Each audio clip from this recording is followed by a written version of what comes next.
Sir ఎప్పటి నుంచో పోలీసుల పైన ఒక వాక్య బాగా ప్రచారంలో ఉంటుంది సార్. దానికి మీరు క్లారిటీ ఇవ్వాలి. మీరు ఒక పోలీస్ అధికారి కాబట్టి.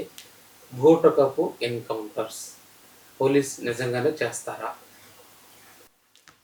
ఏమో నాకు ఎన్కౌంటర్లు బూటకం ఎక్కడ ఉంటాయా? ఉంటాయేమో నాకు తెలీదు. ఎందుకంటే ఎన్కౌంటర్లు జనరల్గా ఏమంటే ఇప్పుడు నిన్న మనం 10 రోజులుగా 20 రోజులుగా పోలీసులు చచ్చిపోతున్నారు. మొన్న జరుగుతున్నాయి కదా.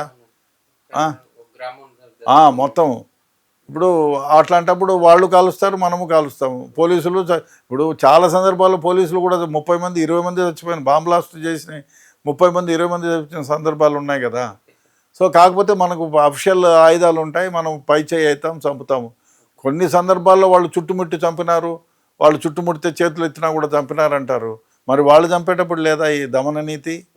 కాబట్టి ఎక్కడైనా జరిగితే జరిగి ఉండొచ్చు, నేను జరగలేదని నేను చెప్పను. డెఫినెట్గా జరిగి ఉంటాయి ఎక్కడైనా. బట్ అన్నీ బూటకమైన ఎన్కౌంటర్లు కాదు. కొన్ని ఎన్కౌంటర్లు నిజమైన పోలీసులు చాలామంది ప్రాణాలు పోగొట్టుకున్నారు, కొన్ని వేల మంది చనిపోయినారు స్వతంత్రం వచ్చినప్పటి నుంచి ఇక్కడికి.